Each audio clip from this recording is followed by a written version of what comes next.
नमस्कार। ज्ञान तृप्ति महाविद्यालय 15A अनूपगढ़ के इस YouTube चैनल पर आपका हार्दिक स्वागत है। आज हम BSc सेकेंड ईयर के लिए हमारी next unit 4th unit start कर रहे हैं और वो है कार्बोक्सिलिक एसिड। इस यूनिट में दो पार्ट हैं, एक है कार्बोक्सिलिक एसिड और एक है कार्बोक्सिलिक एसिड के डेरिवेटिव्स। तो सबसे पहले हम स्टार्ट क्या कर रहे हैं उसके बारे में आपको ध्यान देना है। सबसे पहले हम स्टार्ट कर रहे हैं बीएससी सेकेंड ईयर यूनिट है 4th और है क्या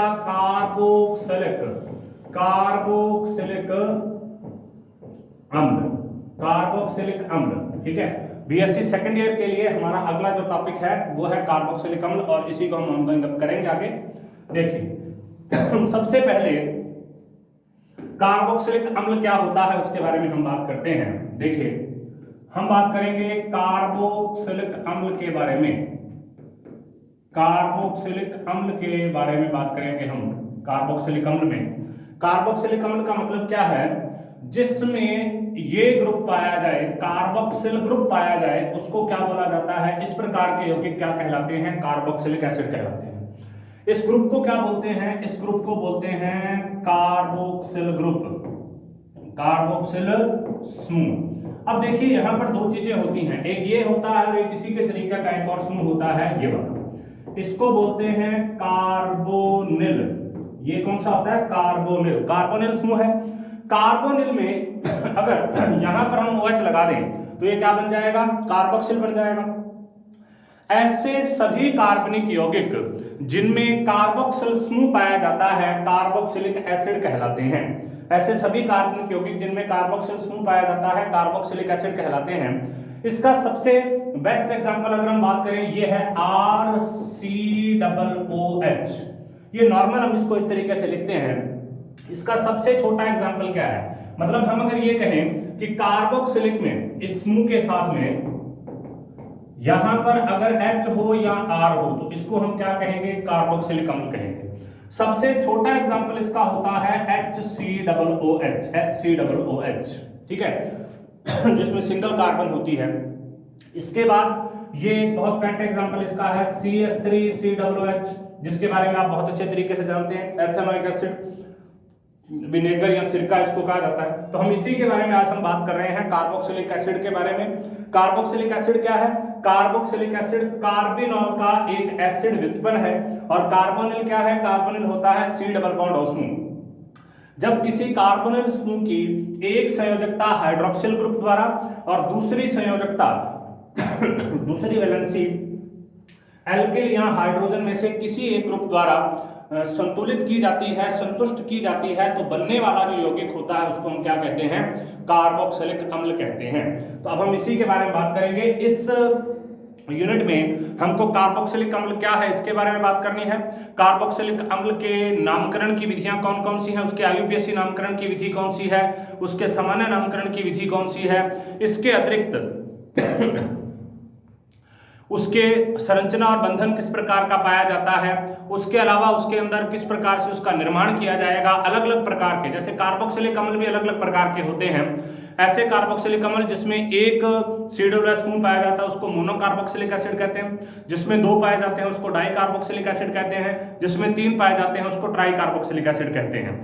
लेकिन ये ध्यान रखना है, एक कार्बन पर एक ही कार्बोक्सिलिक ग्रुप आ सकता है, इसके अलावा उसमें कार्बोक्सिलिक ग्रुप नहीं आते। अब इसके अलावा कार्बोक्सिलिक ग्रुप होते क्या, फैटी एसिड जितने भी प्रकार के हैं, वसीय अम्ल, तेल है, घी है, इस प्रकार में सभी में कार्बोक्सिलिक एसिड पाए जाते हैं। Stearic acid, palmitic acid, oleic acid olive oil से मिलता है, तो ये सारे पाम ऑयल, ये जो पामिटिक एसिड उससे मिलता है, तो ये सारे के सारे क्या होते हैं, कार्बोक्सिलिक एसिड होते हैं। हमारे दैनिक जीवन में काम आने वाली बहुत सारी चीजें, जैसे ब्यूटारिक एसिड है, मक्खन से प्राप्त किया जाता है। फॉर्मिक एसिड है, लाल चींटी जो होती है जिसके डंक से दर्द होता है, उसके अंदर इस प्रकार का एसिड पाया जाता है। विनेगर या सिरका में एसिटिक एसिड पाया जाता है। तो अलग अलग प्रकार के जो सिनेमिक एसिड दालचीनी के अंदर पाया जाता है। तो इस प्रकार की जो चीजें होती हैं ये सारे के सारे जो है ये कार्बोक्सिलिक एसिड, और कार्बोक्सिलिक एसिड हमारे दैनिक जीवन में काफी महत्वपूर्ण प्रकार के एसिड जो है वो होते हैं। हम इन्हीं के बारे में यहाँ पर स्टडी करेंगे कि कार्बोक्सिलिक एसिड क्या होते हैं और किस प्रकार से ये पाए जाते हैं। अब देखिए, सबसे पहले कार्बोक्सिलिक एसिड के बारे में हम बात करते हैं। तो सबसे पहले इसकी नॉर्मल डेफिनेशन है, वे कार्बनिक यौगिक जिनमें C double bond O OH मतलब कार्बोक्सिलिक समूह उपस्थित हो कार्बोक्सिलिक अम्ल कहलाता है। ये प्रमुख कार्बनिक प्रकार के अम्ल होते हैं। देखो, अगर हम कार्बनिक दो प्रकार के अम्ल पाए जाते हैं, एक होते हैं अकार्बनिक प्रकार के जिनको हम खनिज अम्ल कहते हैं, और एक होते हैं कार्बनिक प्रकार के जिनको हम कहते हैं जैविक प्रकार के अम्ल। तो जीवों में विभिन्न प्रकार के जो अम्ल पाए जाते हैं वो इसी प्रकार से होते हैं। संतृप्त हाइड्रोकार्बन से जुड़े कार्बोक्सिलिक समूह युक्त यौगिकों को IUPAC में देखिए इनका नाम क्या होता है। IUPAC में इन यौगिकों को कहते हैं एल्केनोइक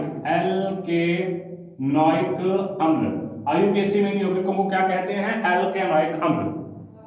अब इसके अलावा इन यौगिकों का एक और नाम है, इनको फैटी एसिड भी कहते हैं, वसा अम्ल भी कहते हैं, क्योंकि इनके जो बड़े सदस्य होते हैं, उच्चतर सदस्य का मतलब है बड़े सदस्य जिसमें कार्बन की संख्या काफी अधिक हो, जैसे यहाँ पर कार्बन की संख्या 17, 15, 16 इस तरीके से जिसमें हो, उनको उच्चतर सदस्य। उदाहरण के लिए स्टीरिक एसिड है। स्टीरिक एसिड का फॉर्मूला होता है C17H35COOH।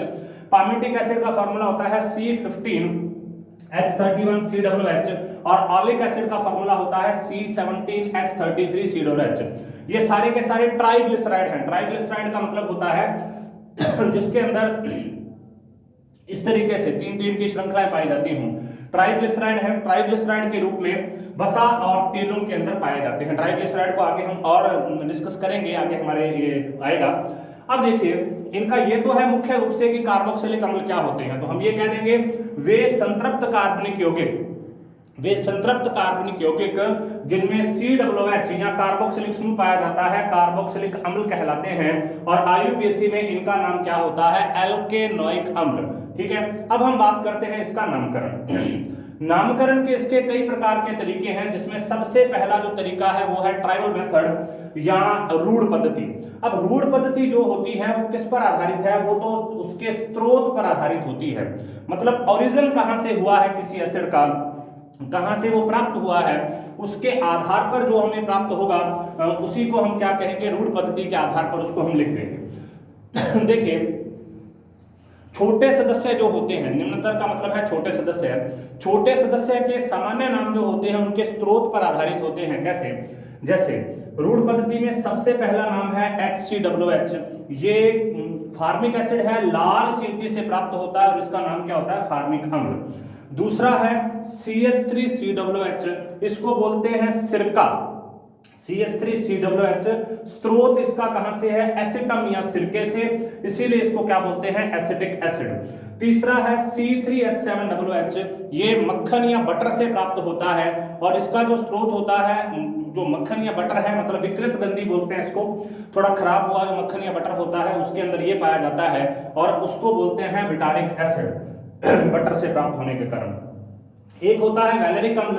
वैलेरिक अम्ल जो होता है वो वैलेरिन पौधे की जड़ों से प्राप्त होता है, C4H9COOH, वैलेरिन पौधे की जड़ों से प्राप्त होता है। तो इसका मतलब जब हम इसके ट्राइबल मेथड के बारे में बात करेंगे तो ट्राइबल मेथड में हम उसके ओरिजिन जो कहां से हुआ है, ओरिजिन सोर्स जो है उसके आधार पर ही उसका नाम हम रख देंगे। ठीक है, उसके बाद में नेक्स्ट देखिए, उसके बाद में नेक्स्ट हम बात कर रहे हैं इसके दूसरी मेथड, दूसरा तरीका जो इसके नामकरण का है, और उसको हम क्या कहते हैं? ड्राइव्ड मेथड बोलते हैं, व्युत्पत्ति पद्धति बोलते हैं, दूसरा तरीका जो इसके नामकरण का है। अब देखिए, व्युत्पत्ति पद्धति का मतलब क्या है? एसिटिक एसिड के आधार पर नामकरण करना।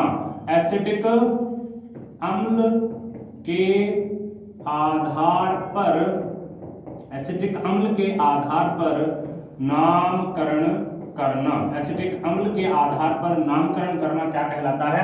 व्युत्पत्ति पद्धति। मतलब मुख्य इनको एसिटिक एसिड माना जाता है और उसके आधार पर इनका सारा का सारा जो नामकरण है वो कर दिया जाता है कि इस तरीके से एसिटिक एसिड ये होगा। इसके अलावा देखो होता क्या है, इसमें इसको बोला जाता है एसिटिक एसिड।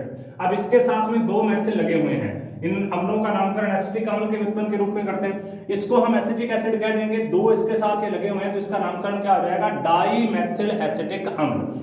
अब देखिए, इसको हम क्या कह देंगे? Acetic acid. यहां पर इसके साथ दो लगे हुए हैं, आइसो समूह है, 3 कार्बन है, आइसो समूह है, 3 कार्बन है, तो इसका नाम क्या होगा? आइसोप्रोपिल।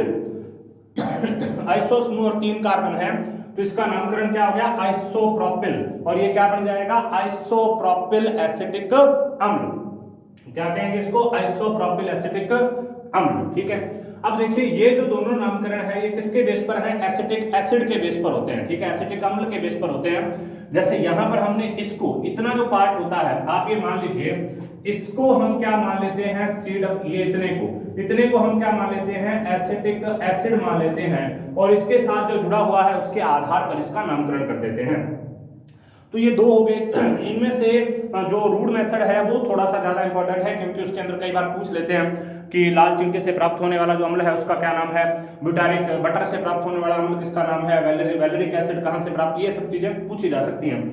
बाकी यहाँ पर जो महत्वपूर्ण है वो सबसे ज्यादा महत्वपूर्ण यहाँ पर हम उसके बारे में बात करेंगे, वो क्या है? वो है IUPAC मेथड। देखिए IUPAC मेथड में इसका जो नामकरण है वो किसके आधार पर किया जाता है? वो किया जाता है एल्केन प्लस ओइक अम्ल के आधार पर। जो इसका नामकरण है वो किसके आधार पर किया जाएगा? एल्केन प्लस ओइक अम्ल के आधार पर इसका नामकरण किया जाएगा। ठीक है, और इसी वजह से ये कंप्लीट जो इसका नाम बनता है उसको हम क्या कहते हैं? कंप्लीट जो इसका नाम बनेगा उसको हम क्या कहेंगे? उसको हम कहेंगे एल्केनोइक अम्ल। देखिए IUPAC पद्धति में इनका नामकरण उस एल्केन के आधार पर किया जाता है जिससे इनको बनाया जाता है। उस एल्केन के नाम के अंत में ई हटाकर और ओइक एसिड जोड़ दिया जाता है। इसका एग्जांपल हम करेंगे। और इनका सामान्य नाम क्या है? एल्केनोइक एसिड, जिसमें COOH को क्या दिया जाता है? प्रथम नंबर दिया जाता है। तो देखिए यहाँ पर सबसे पहले हम इसका एक एग्जांपल करते हैं। देखिए IUPAC पद्धति का इसका एक एग्जांपल करते हैं। IUPAC में इनका नामकरण क्या होता है? एल्केनोइक एसिड। और ये ध्यान रखना है, एल्केन को हम लिखते हैं ALKANE प्लस इसके साथ में क्या आ जाएगा? Oic acid. लेकिन जब हम इसको इकट्ठा करके लिखेंगे तो इस ई को हटा देंगे और इसकी जगह पर क्या आ जाएगा? ALKNOIC एल्केनोइक एसिड मतलब एल्केनोइक अम्ल। तो एग्जांपल देखो इसका, सबसे पहला एग्जांपल हम करते हैं HCOOH। ठीक है, अब देखिए यहाँ पर एक कार्बन है, एक कार्बन की वजह से क्या आ जाएगा? एक कार्बन की वजह से क्या आ जाएगा? मैथेन प्लस, मीथेन बोलते हैं इसको, प्लस इसके साथ में क्या आ जाएगा? इसका जो अनुलग्न लगता है, इसका जो सफिक्स लगता है वो क्या होता है? ओइक अम्ल। वो क्या होता है? ओइक अम्ल।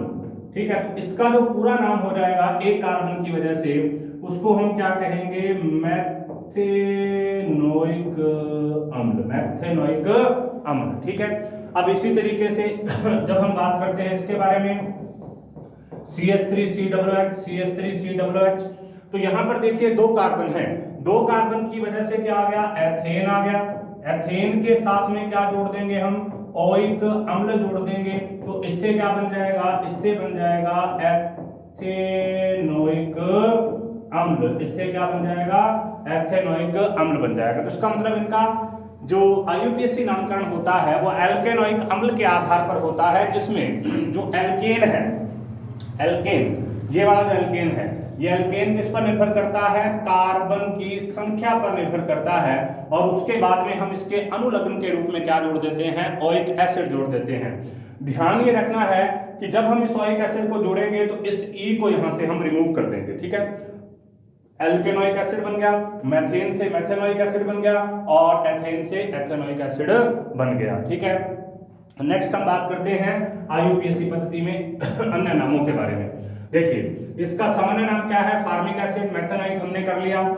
इसका क्या है? एसिटिक एसिड, एथेनोइक हमने कर लिया। 3 कार्बन है, 3 कार्बन, प्रोपियोनिक एसिड। देखो 3 कार्बन है, प्रोपियोनिक एसिड है इसका सामान्य नाम, जबकि इसका IUPAC नाम होगा 3 कार्बन प्रोपेनोइक एसिड। 4 है, इसको ब्यूटारिक एसिड बोलते हैं। अब ब्यूटारिक एसिड है लेकिन 4 कार्बन है, तो क्या आ जाएगा? Butanoic acid. अब यहां पर देखिए ये इसको 1 नंबर देंगे हम, इसको 2 नंबर देंगे, इसको 3 नंबर। 2 नंबर पर मेथिल समूह लगा हुआ है, ये है तो ब्यूटारिक एसिड लेकिन है किस प्रकार का, आइसोब्यूटारिक एसिड। तो आइसोब्यूटारिक एसिड का जब हम आईयूपीएसी नामकरण करेंगे तो 2 नंबर पे मेथिल लगा है 2 मेथिल प्रोपेनोइक एसिड। उसके बाद वैलेरिक होता है 5 कार्बन का, 5 कार्बन का वैलेरिक एसिड है, और उस वैलेरिक एसिड का जब हम नामकरण करेंगे तो किसके आधार पर कर देंगे, 5 कार्बन के आधार पर करेंगे। देखो 1 2 3 4 5, ध्यान रखना है प्रथम कार्बन किसको मानना है, कार्बोक्सिलिक समूह के कार्बन को प्रथम कार्बन मानना है और इसको काउंट करना है, वैलेरिक अम्ल, पेंटेनोइक अम्ल, ठीक है। उसके बाद में नेक्स्ट है आइसो, ये आइसो समूह होता है, ये इसके साथ वैलेरिक है, इसको बोलते हैं 3 मेथिल ब्यूटानोइक। अब देखो ये पहला कार्बन, ये दूसरा कार्बन, ये तीसरा कार्बन और ये चौथा कार्बन, 4 कार्बन की वजह से ब्यूटेन हो गया, ब्यूटेन के साथ ओइक एसिड लग गया तो ब्यूटेनोइक हो गया। जबकि तीसरे कार्बन पर कौन सा समूह लगा हुआ है, मेथिल, तो इसका नामकरण क्या हो जाएगा, 3 मेथिल ब्यूटेनोइक एसिड। उसके बाद में नेक्स्ट देखिए, अब देखो इस ग्रुप के साथ लगी हुई पहली कार्बन को अल्फा कार्बन कहते हैं और अल्फा पर मेथिल है तो इसका नामकरण क्या है, अल्फा मेथिल ब्यूटारिक अम्ल, सामान्य नाम जनरल नेम। जबकि जब हम इसका आईयूपीएसी नाम करेंगे तो ये 1 नंबर कार्बन, ये 2 नंबर कार्बन, ये 3 नंबर कार्बन, ये 4 नंबर कार्बन, लंबी श्रृंखला का चयन करना है, 4 कार्बन की है। दूसरे कार्बन पर मेथिल लगा हुआ है तो नामकरण क्या हो जाएगा, 2 methyl butanoic acid, 2 methyl butanoic acid. उसके बाद में नेक्स्ट देखिए अगला एग्जांपल, देखो ये क्या है, इसमें इस कार्बन पर, ये अल्फा कार्बन है, इस पर अल्फा अल्फा ये 2 मेथिल लगे हुए हैं और 1 2 3 कार्बन इसके ऊपर लगे हुए हैं, तो इसका मतलब इसका नामकरण क्या हो जाएगा, अल्फा अल्फा डाई मेथिल प्रोपेओनिक अम्ल, अल्फा अल्फा डाई मेथिल प्रोपेओनिक अम्ल। उसके बाद देखो नेक्स्ट क्या होगा, नेक्स्ट हम क्या बात कर रहे हैं, देखो ये 1 नंबर कार्बन है, ये 2 नंबर कार्बन है और ये क्या है, 3 नंबर कार्बन है। तो इसको 3 नंबर आप इसको भी मान सकते हो, इसको भी मान सकते हो, इसको भी मान सकते हो, जिसको मर्जी मान सकते हो, उसमें कोई दिक्कत नहीं है। अब हम यहाँ पर ये देख रहे हैं कि 2 नंबर कार्बन पर 2 मेथिल समूह लगे हुए हैं, एक ये रहा एक ये रहा, तो इसका आईयूपीएसी नामकरण क्या हो जाएगा, 2 डाई मेथिल, इसका आईयूपीएसी नामकरण क्या हो जाएगा, 2 डाई मेथिल प्रोपेनोइक एसिड। तो इस तरीके से इन सभी के आईयूपीएसी नामकरण हम करेंगे। आईयूपीएसी नामकरण कार्बोक्सिलिक एसिड का एल्केनोइक अम्ल के आधार पर किया जाता है, जिसमें COOH समूह को सबसे कम नंबर देते हैं, अर्थात 1 नंबर देते हैं, और उसको सबसे अधिक वरीयता देते हुए वहीं से क्रमांकन क्या है, शुरू करते हैं। नेक्स्ट हम बात करते हैं कि अगर डबल बॉन्ड हो, कार्बन श्रृंखला में द्विबंध अगर आ जाए तो इसको एल्कीनोइक अम्ल कहेंगे, और जबकि त्रिबंध आने पर इसको क्या बोलेंगे, एल्काइनोइक। देखो डबल बॉन्ड आने पर एल्कीन बन गया और ट्रिपल बॉन्ड आने पर एल्काइन बन गया, ठीक है। तो डबल बॉन्ड आने पर एल्कीनोइक एसिड हो गया और ट्रिपल बॉन्ड आने पर एल्काइनोइक प्रकार का जो अम्ल है वो बन जाएगा। इन स्थितियों में कार्बोक्सिलिक के कार्बन परमाणु को क्रमांक 1 दिया जाता है। यहां पर भी हम कार्बोक्सिलिक को हमेशा 1 नंबर पर ही देंगे। जैसे यहां पर अगर हम बात करें तो ये 1 नंबर है, ये 2 नंबर है, ये 3 नंबर है, ये 4 नंबर है, ये 1 नंबर है, ये 2 नंबर है, ये 3 नंबर है, ठीक है। तो सबसे पहले 1 नंबर, 2 नंबर, 3 नंबर, पहले नंबर पर क्या है, ब्यूटेनोइक है, 2 नंबर पर डबल बॉन्ड है, तो नाम इसका क्या हो गया, 2 ब्यूटेनोइक अम्ल। या इसको सामान्य तौर पर इसका जो नामकरण है, देखो ये है CH3 CH double bond CH3OH, इसको बोलते हैं क्रोटोनिक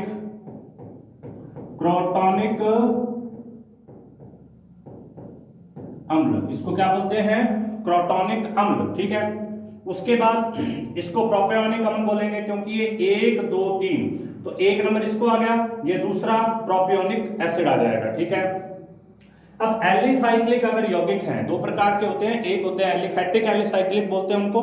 एलिफैटिक अगर चक्रीय प्रकार के यौगिक हो तो उनको एलिसाइक्लिक बोल देते हैं, और अगर एरोमेटिक प्रकार के हो तो एरोमेटिक होती हो। तो मैं COOH को सीडोरेज समूह आने पर उस एलिसाइक्लिक यौगिक के नाम के आगे कार्बोक्सिलिक अम्ल लिखा रहता है।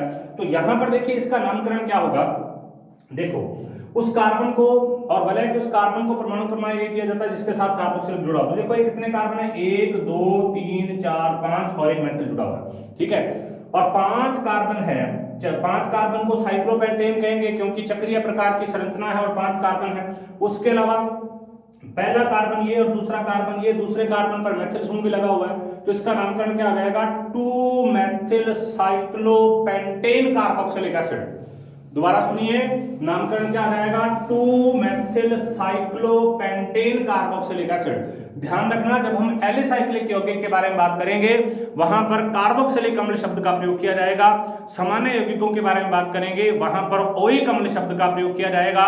डबल बॉन्ड के यौगिक को एल्केनोइक कहते हैं और ट्रिपल बॉन्ड के यौगिक को एल्काइनोइक एसिड बोलते हैं। तो इस प्रकार से इसका आईयूपीएसी नामकरण हम कर सकते हैं।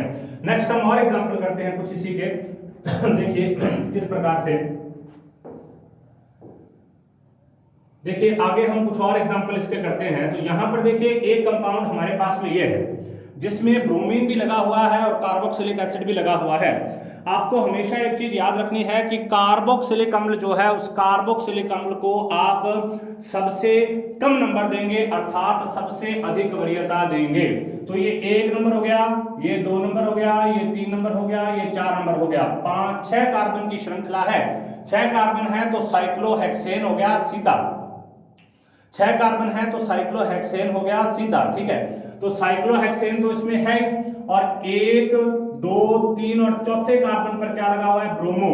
तो नामकरण इसका क्या हो जाएगा, 4 ब्रोमो साइक्लोहेक्सेन कार्बोक्सिलिक अम्ल, 4 ब्रोमो साइक्लोहेक्सेन कार्बोक्सिलिक अम्ल। एरोमेटिक यौगिक जो है, एरोमेटिक यौगिक में एक सामान्य सा सिद्धांत होता है, वहां पर ओइक एसिड का प्रयोग करते हैं। जैसे बेंजीन से बेंजोइक एसिड, टोलुइन से टोलोइक एसिड, तो इस प्रकार से इसका नामकरण यूज किया जाता है। एरोमेटिक यौगिकों में नाम के आगे ओइक अम्ल लगाया जाता है और भले कि उस कार्बन परमाणु को 1 नंबर दिया जाएगा जहां पर COOH समूह जुड़ा रहता है। तो ये कार्बन 1 नंबर है, 1 नंबर 2 नंबर 3 नंबर, नामकरण क्या हो जाएगा, 3 नाइट्रो बेंजोइक एसिड। यहां पर देखो, यहां पर 1 2 3 और 4, इसका ये नाम ज्यादा सही है, बेंजोइक एसिड के रूप में इसको लिखा जाता है। और वैसे इसको पैराटोलोइक एसिड भी बोलते हैं क्योंकि टोलुइन ही होता है ये, अगर बेंजीन रिंग पर CH3 समूह लगा रहे हैं तो उसको टोलुइन बोलते हैं। तो इसको बोलते हैं 4 methyl benzoic acid, 1 2 3 4 methyl benzoic acid, ठीक है। तो देखिए 4 मेथिल बेंजोइक एसिड किस प्रकार से बनेगा, यहां पर 4 नंबर पर मेथिल समूह लगा हुआ है, नीचे COOH है बेंजोइक एसिड के रूप में, तो 4 मेथिल बेंजोइक एसिड इसका नामकरण हो जाएगा। नेक्स्ट हम बात करते हैं समव्यवता के बारे में। सबसे पहले तो समव्यवता क्या होती है उसके बारे में सुनिए, उसके बाद हम बात करेंगे कि समव्यवता इसमें किस तरीके से पाई जाती है। देखिए वे सभी यौगिक जिनके अणुसूत्र समान होते हैं लेकिन उनकी संरचनाएं अलग अलग होती हैं उन्हें हम समावयी कहते हैं, और इन यौगिकों को उन्हें हम समावयी कहते हैं और इस गुण को क्या कहते हैं, समव्यवता कहते हैं। मैं वापस एक बार रिपीट कर देता हूं, वे सभी यौगिक जिनकी अणुसूत्र तो होते हैं समान परंतु संरचनाएं अलग अलग प्रकार की होती हैं उन्हें हम समावयी कहते हैं और इस गुण को समव्यवता कहते हैं। जो कार्बोक्सिलिक एसिड होते हैं, कार्बोक्सिलिक एसिड में भी कई प्रकार की समव्यवता पाई जाती है। जैसे यहां पर हम बात कर रहे हैं श्रृंखला और क्रियात्मक समूह समव्यवता की बात के बारे में। देखो श्रृंखला समव्यवता का मतलब क्या होता है, इसको बोलते हैं चेन आइसोमरिज्म। इसका मतलब क्या होता है कि चेन का छोटी या बड़ी हो जाना, मतलब पहले 4 कार्बन की लंबी श्रृंखला थी, अब वो 3 कार्बन की लंबी श्रृंखला रह गई, या पहले 4 कार्बन की लंबी श्रृंखला थी, पहले 5 कार्बन की लंबी श्रृंखला थी, वो 4 की होगी, इस तरीके से हो सकता है।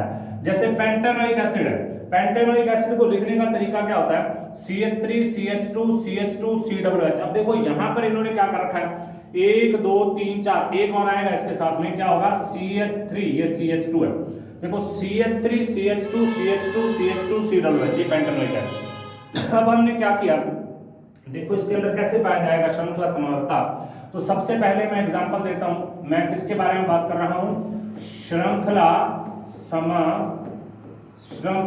समव्यवता के बारे में, श्रृंखला समव्यवता के बारे में। एग्जांपल इसका है CH3 CH2 CH2 CH2 COOH, इसको क्या बोलते हैं, पेंटेनोइक एसिड, 1 2 3 4 5, तो इसका नामकरण क्या हो जाएगा, पेंटेनोइक अम्ल,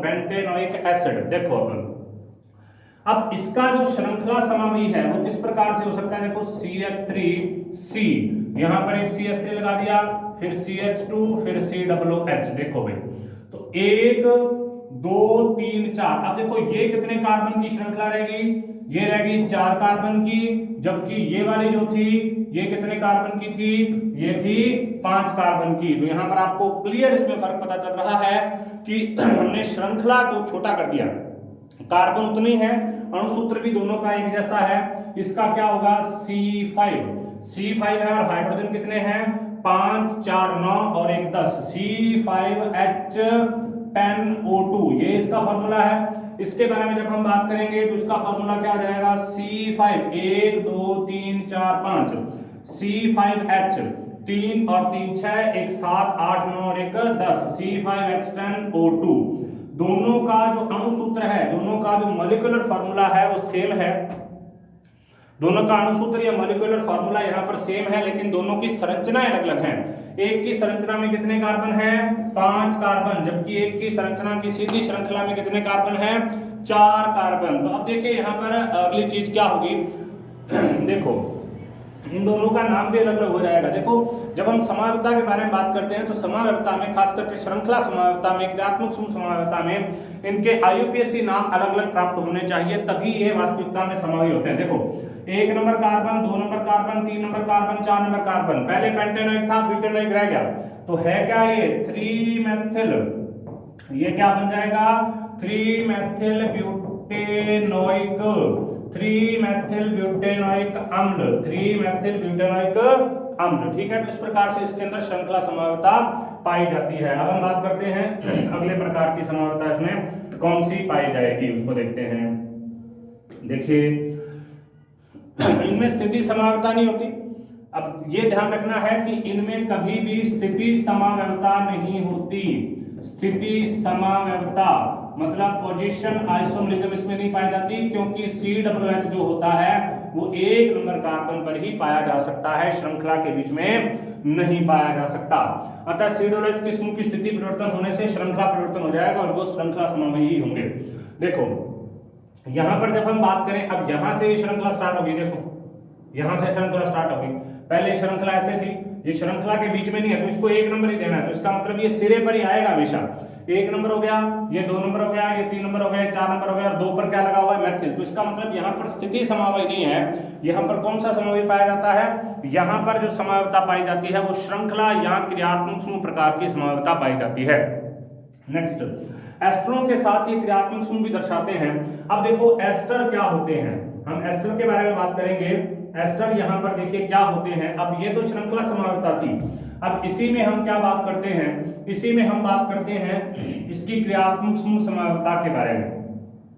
ये तो पहली श्रृंखला समावयवता है, दूसरी इसकी क्या होगी क्रियात्मक समूह, क्रियात्मक समूह समावयवता, क्रियात्मक समूह समावयवता। क्रियात्मक समूह समावयवता को बोलते हैं functional group isomerism, functional group isomerism. देखिए कैसे, यहां पर ये होता है RCOOH, या इसको हम इस तरीके से लिख सकते हैं, ये RCOOH है।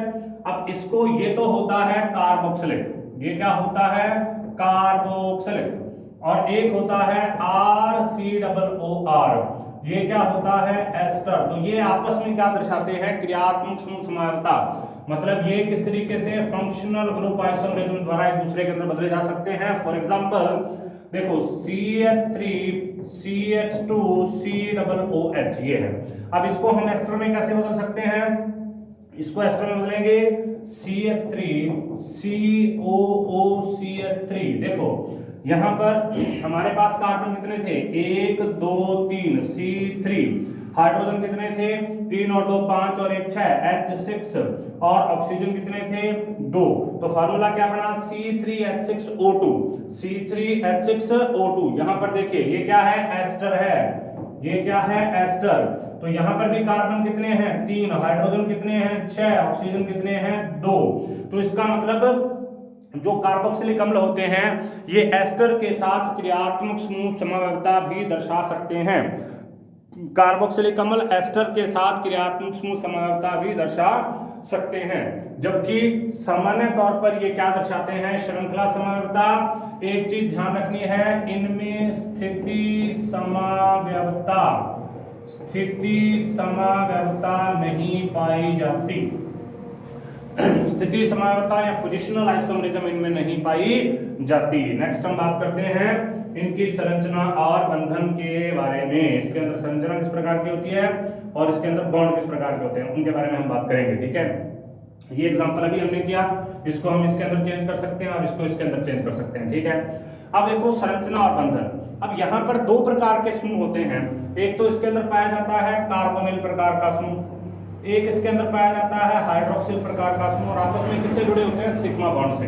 कार्बोक्सिलिक समूह में दो क्रियात्मक समूह पाए जाते हैं, एक होता है कार्बोनिल प्रकार का और एक होता है हाइड्रोक्सिल प्रकार का, और ये दोनों आपस में किससे जुड़े होते हैं, एक सिग्मा बॉन्ड से जुड़े होते हैं। इसीलिए इसका नाम क्या है, देखो कार्बोनिल से कार्बो लिया, हाइड्रोक्सिल से क्सिल लिया, तो दोनों का आपस में जोड़कर क्या बना दिया, कार्बोक्सिलिक समूह। अब देखो ये दोनों ग्रुप एक दूसरे से जुड़े होने के कारण एक दूसरे की क्रियाशीलता को प्रभावित करते हैं, मतलब ये इसको प्रभावित करेगा और ये इसको प्रभावित करेगा। अब जो प्रबल होता है उसके गुण ज्यादा प्रभावी हो जाते हैं। कार्बोनिल समूह का मुख्य गुण है, अब यहां पर देखो इसका जो गुण होता है, ये कौन सी अभिक्रियाएं प्रदर्शित करता है, ये प्रदर्शित करता है नाभिक स्नेही योगात्मक प्रकार की। ठीक है, न्यूक्लियोफिलिक एडिशन प्रकार की, क्योंकि कार्बोनिल समूह में कार्बन परमाणु पर ऑक्सीजन की जो इलेक्ट्रोनेगेटिविटी होती है वो काफी ज्यादा होती है। इस वजह से ये क्या हो जाता है, आंशिक धनावेशित हो जाता है, जिस पर नाभिक स्नेही योगात्मक अभिक्रियाएं संपन्न कर सकता है। तो ये क्या होता है, देखो इसमें हम ये बात कर रहे हैं कि यहां पर ये होता है। ठीक है, अब ये वाला जो ग्रुप है ये क्या करेगा, इसके ऊपर नेगेटिव चार्ज आ जाएगा तो इसके ऊपर पॉजिटिव चार्ज आ जाएगा, तो ग्रुप यहाँ पर आके अटैक कर सकता है। ठीक है, इस तरीके से इसके साथ में जुड़ जाएगा। उसके बाद में नेक्स्ट देखिए, नेक्स्ट हम बात कर रहे हैं, ये दो प्रकार के इसके अंदर समूह पाए जा रहे हैं। उसके बाद में हम बात करेंगे किस प्रकार से एक दूसरे के अंदर ये परिवर्तित होते रहते हैं। देखो हम वही बात कर रहे थे कि हमारे पास एक कार्बोनिल प्रकार का समूह, हम कार्बोनिल समूह के बारे में बात करते हैं। पहले हमारे पास एक कार्बोनिल प्रकार का समूह है C+O, ये वाला समूह है, कार्बोनिल प्रकार का समूह है। कार्बोनिल प्रकार के समूह में ऑक्सीजन की इलेक्ट्रोनेगेटिविटी ज्यादा है, ऑक्सीजन की विद्युत ऋणात्मकता ज्यादा है। ऑक्सीजन की विद्युत ऋणात्मकता ज्यादा होने के कारण ये इलेक्ट्रॉन इस तरफ जाएंगे, जब ये इलेक्ट्रॉन इस तरफ जाएंगे तो इसके ऊपर आंशिक ऋणावेश, दूसरे के ऊपर आंशिक धनावेश। तो अब क्या होगा, अब ये न्यूक्लियोफाइल इसके साथ में जुड़ जाएगा, तो नाभिक स्नेही योगात्मक प्रकार की विक्रिया दर्शाएगा, न्यूक्लियोफाइल इसके ऊपर जुड़ जाएगा और इसके ऊपर नेगेटिव चार्ज आ जाएगा। अब देखो ये तो पहला है कार्बोक्सिलिक के कारण, तो कार्बोक्सिलिक के कारण तो ये नाभिक स्नेही योगात्मक प्रकार की अभिक्रियाओं को प्रदर्शित करते हैं। उसका रीजन ये है कि कार्बोक्सिलिक में ऑक्सीजन परमाणु होता है और यह ऑक्सीजन परमाणु जो है ये अधिक विद्युत ऋणी होने के कारण इस पर आंशिक आता है ऋणावेश और इसके साथ जुड़े हुए कार्बन पर आंशिक धनावेश आता है, जिस पर न्यूक्लियोफाइल मतलब Nu- आक्रमण करके बंध का निर्माण कर सकता है। अब हम बात करते हैं हाइड्रोक्सिल समूह के बारे में। कार्बोक्सिलिक समूह में कार्बोनिल समूह से एक हाइड्रोक्सिल समूह भी जुड़ा रहता है, जिसके ऑक्सीजन परमाणु पर दो आबंधी इलेक्ट्रॉन युग्म है। देखो ये वाला जुड़ा रहेगा, ये वाला जुड़ा रहेगा और इसके ऊपर दो लॉन पेयर ऑफ इलेक्ट्रॉन, दो ऊपर दो नीचे, मतलब दो युग्म है इसके अंदर। ठीक है, दो जोड़े नॉन बॉन्डिंग इलेक्ट्रॉन होते हैं। ये इलेक्ट्रॉन अनुनाद द्वारा कार्बोनिल कार्बन का धनावेश समाप्त कर देते हैं, फलस्वरूप उस पर नाभिक स्नेही आक्रमण नहीं हो पाता और अभिक्रियाशीलता कम हो जाती है। तो यहाँ पर दो रिवर्स चीजें हैं। कार्बोनिल तो क्या करता है, नाभिक स्नेही अभिक्रिया के लिए उसको प्रोत्साहित करता है, जबकि हाइड्रोक्सिल क्या करता है, उसकी नाभिक स्नेही अभिक्रिया को कम करने का प्रयास करता है। कैसे, देखिए अनुनाद होगा, मान लीजिए इसको इलेक्ट्रॉन की जरूरत है, इसको जैसे इसको यहाँ पर एक कार्बन लगा हुआ है, यहाँ पर जैसे इसको इलेक्ट्रॉन की जरूरत होगी, ये इलेक्ट्रॉन यहाँ जाएंगे तो ये अपने इलेक्ट्रॉन यहाँ पर दे देगा। तो इसका मतलब इस कार्बन की वैलेंसी क्या रहेगी, कंप्लीट पूरी रहेगी। कार्बन की वैलेंसी क्या रहेगी, पूरी रहेगी। देखो इसको अपने समझते हैं किस तरीके से, देखो C+O OH, ठीक है, यहाँ पर ये। अब क्या हुआ, इसने ये लॉन पेयर ऑफ इलेक्ट्रॉन इसके ऊपर भी थे, इसने इलेक्ट्रॉन इस तरफ खींचे, लॉन पेयर ऑफ इलेक्ट्रॉन इसके पास भी है, तो ये वाले अपने इलेक्ट्रॉन कहां पर दे देगा, इधर। ठीक है, तो इससे इस प्रकार की संरचना बन जाएगी C सिंगल बॉन्ड नेगेटिव और यहाँ पर क्या आ जाएगा, O के ऊपर पॉजिटिव और यहाँ पर H और यहाँ पर डबल बॉन्ड। तो इसका मतलब यहाँ पर भी कार्बन के ऊपर कितने थे, 4 बंध बने हुए थे, और यहाँ पर भी कार्बन के ऊपर कितने हैं, 4 बंध बने हुए हैं। तो इसका मतलब ना तो ये यहाँ पर पॉजिटिव होता है और ना ये यहाँ पर पॉजिटिव होता है, जिस प्रकार से इसकी अभिक्रियाशीलता क्या हो जाएगी, कम हो जाएगी। तो यहाँ पर दो चीजें हैं, एक तो इसके अंदर पाया जाने वाला कार्बोनिल समूह है जो न्यूक्लियोफाइल के प्रति अभिक्रियाशीलता को बढ़ाता है, और एक इसके अंदर पाया जाने वाला हाइड्रोक्सिल समूह है जो न्यूक्लियोफाइल के प्रति अभिक्रियाशीलता को कम करता है। तो इसका मतलब जो कार्बोक्सिलिक अम्ल होता है उसमें दो प्रकार के समूह पाए जाएंगे, एक तो कार्बोनिल ग्रुप पाया जाएगा कार्बोनिल ग्रुप तो अभिक्रियाशीलता को बढ़ाने का काम करता है, जबकि जो दूसरा ग्रुप इसके साथ में जुड़ा हुआ है हाइड्रोक्सिल ग्रुप, वो अभिक्रियाशीलता को कम करने का प्रयास करता है। उसको एक बार हम देखते हैं, देखिए यहाँ पर हो गया। इस प्रकार हम ये देखते हैं कि हाइड्रोक्सिल समूह की उपस्थिति के कारण कार्बोनिल समूह की क्रियाशीलता कम हो जाती है। हाइड्रोक्सिल समूह की उपस्थिति के कारण कार्बोनिल समूह की क्रियाशीलता कम हो जाती है। इसी कारण कार्बोक्सिलिक अम्लों में, अब देखो, इसीलिए होता इसमें कार्बोनिल ग्रुप है लेकिन फिर भी ये नाभिक स्नेह योगात्मक अभिक्रियाओं को प्रदर्शित नहीं करता और साइनोहाइड्रिन और ऑक्सिन जैसे यौगिकों का निर्माण नहीं करता। ना तो इससे ऑक्सिन बनेगा ना साइनोहाइड्रिन बनेगा। साइनोहाइड्रिन ऑक्सिन क्या होते हैं उसके बारे में आगे हम बात करेंगे, ठीक है। कार्बोनिल समूह की अभिक्रियाशीलता के कारण कार्बोक्सिलिक समूह के कार्बोनिल समूह को छद्म कार्बोनिल समूह कहा जाता है, स्यूडो कार्बोनिल ग्रुप कहा जाता है। मतलब ये होता तो है, मतलब उसके अंदर ये अभिक्रिया होती है। अब इसका जो कैरेक्टरिस्टिक प्रॉपर्टी है वो है Lu- के साथ अभिक्रिया करना, लेकिन इसके साथ OH जुड़ा हुआ है तो Nu- के साथ इसकी अभिक्रिया क्या हो जाएगी, कम। तो इसीलिए कहा गया है कि OH- ग्रुप जुड़ा होने के कारण कार्बोनिल समूह अपनी खुद की प्रॉपर्टी को भी शो नहीं करता, मतलब कार्बोनिल होने का कोई सबूत ही नहीं देता, जो कि सबसे बड़ी चीज होती है। HCl के साथ अभिक्रिया करके साइनोहाइड्रिन का निर्माण करना और सोडियम जो अमोनियम हाइड्रोक्सिल कंपाउंड जो है NH2OH के साथ जो अभिक्रिया करके और इसका फॉर्मेशन करना ऑक्सिन का, ये वो नहीं प्रदर्शित करता। इसी वजह से इसका जो कार्बोनिल ग्रुप होता है उसको हम क्या बोलते हैं, स्यूडो कार्बोनिल ग्रुप बोलते हैं, ठीक है। छद्म प्रकार का कार्बोनिल ग्रुप बोलते हैं, अर्थात वो कार्बोनिल तो है लेकिन कार्बोनिल की तरह व्यवहार नहीं कर रहा। तो एक बार हम वापस देखते हैं हमने क्या क्या चीजों की स्टडी की आज। देखिए सबसे पहले कार्बोक्सिलिक अम्ल। कार्बोक्सिलिक अम्ल क्या है, वे सभी संतृप्त यौगिक या वे सभी यौगिक जिनके अंदर COOH समूह पाया जाता है उसको कार्बोक्सिलिक यौगिक कहते हैं। IUPAC नामकरण में इनका जो नामकरण होता है वो एल्केनॉइड के रूप में होता है। फैटी एसिड के अंदर ये पाए जाते हैं, for example stearic acid, palmitic acid, oleic acid, triglyceride के रूप में। इसके बाद इसके नामकरण की 3 प्रकार की विधियों के बारे में बात की। एक रूढ़ पद्धति होती है जो कि इसके सोर्स पर आधारित है, जैसे लाल चींटी से फार्मिक एसिड, सिरके से एसिटिक एसिड, इस तरीके से। और दूसरी जो इसकी विधि होती है वो कौन से मेथड पर आधारित होती है, दूसरी जो इसकी विधि होती है वो आधारित होती है इसके व्युत्पत्त या ड्राइव्ड मेथड पर, जिसमें सभी को एसिटिक एसिड का व्युत्पन्न माना जाता है और उसके आधार पर इसका नामकरण किया जाता है। तीसरी और सबसे महत्वपूर्ण जो विधि होती है उसको हम क्या कहते हैं, IUPAC प्रकार की विधि। IUPAC विधि में इसका नामकरण जो किया जाता है वो एल्केनोइक अम्ल के आधार पर किया जाता है। और एल्केन किसके आधार पर आता है, एल्केन आता है कार्बन की संख्या के आधार पर, उसके पीछे ओइक एसिड को जोड़कर इसको कंप्लीट कर दिया जाता है। नेक्स्ट IUPAC पद्धति इसकी होगी। IUPAC पद्धति के हमने कुछ एग्जांपल किए। उसके बाद में अगर इसमें डबल बॉन्ड आता है तो उसको एल्केनोइक एसिड कहेंगे, अगर इसमें ट्रिपल बॉन्ड आता है तो उसको एल्कानोइक एसिड बोलेंगे। अब इसके अलावा अगर इसको एलिसाइक्लिक यौगिक के रूप में, अब ध्यान ये देना है कि कहीं पर भी COOH समूह हो, चाहे वो डबल बॉन्ड के साथ हो और चाहे वो ट्रिपल बॉन्ड के साथ हो, वहां पर कार्बोक्सिलिक एसिड को हमेशा ही 1 नंबर पर रखेंगे।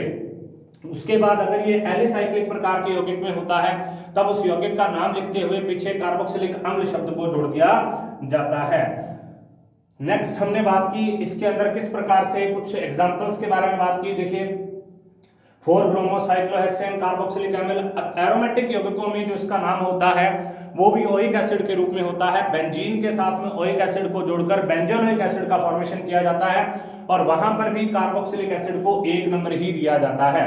जैसे इसका नाम है 3 नाइट्रोबेंजोइक एसिड। अब हमने बात की इसमें 2 प्रकार की समवायता होती है, एक तो श्रृंखला का बड़ी या छोटी होना जिसको श्रृंखला समवायता कहते हैं, और एक होती है फंक्शनल ग्रुप आइसोमरिज्म जिसमें कार्बोक्सिलिक अम्ल किसके अंदर बदल सकते हैं, कार्बोक्सिलिक अम्ल एस्टर के अंदर बदल सकते हैं। 2 प्रकार की समवायताएं। तीसरी चीज आपको ध्यान रखनी है कि ये स्थिति समवायता प्रदर्शित नहीं करता। उसके बाद जो हमने बात की, हमने ये कहा कि इसके अंदर 2 प्रकार के समूह पाए जाते हैं। एक समूह होता है कार्बोनिल प्रकार का, C डबल बॉन्ड O प्रकार का, जिसके कारण इसकी नाभिक स्नेही युगात्मक अभिक्रियाओं के प्रति क्रियाशीलता बढ़नी चाहिए। जबकि दूसरा समूह इसके अंदर पाया जाता है OH हाइड्रोक्सिल प्रकार का, जो कि अनुनाद के द्वारा इसकी नाभिक स्नेही जो अभिक्रियाएं हैं, नाभिक स्नेही योगात्मक प्रकार की जो अभिक्रियाएं हैं उनके प्रति जो क्रियाशीलता है उसको क्या कर देता है, कम कर देता है। इसी आधार पर ना तो ये साइनोहाइड्रिन का निर्माण करता है ना ही ऑक्सिन का निर्माण करता है। इसीलिए हम कार्बोक्सिलिक अम्ल में पाए जाने वाला जो यौगिक है, जो कार्बोनिल कंपाउंड है, उसको हम क्या कहते हैं, उसको हम कहते हैं स्यूडो कार्बोनिल प्रकार का यौगिक, स्यूडो कार्बोनिल प्रकार का कंपाउंड। ठीक है, तो आज हमने इन सब चीजों के बारे में बात की। नेक्स्ट वीडियो में हम बात करेंगे कि किस प्रकार से इसके अंदर अनुनाद पाया जाता है, किस प्रकार से रिएक्शन करता है, कार्बोक्सिलेट ऋणायन क्या होता है, कार्बोक्सिलेट ऋणायन में अनुनाद किस प्रकार से पाया जाता है, वो क्या क्या कार्य कर सकता है, किस प्रकार से ये अपने अम्लीय व्यवहार को प्रदर्शित करता है। तो इन सब चीजों के बारे में हम नेक्स्ट वीडियो में डिस्कशन करेंगे। तब तक आप इस वीडियो को देखते रहें। अगर कोई भी प्रॉब्लम आपको इस वीडियो में आती है तो आप कमेंट सेक्शन में कमेंट कर सकते हैं अथवा मुझसे कॉन्टैक्ट कर सकते हैं। धन्यवाद।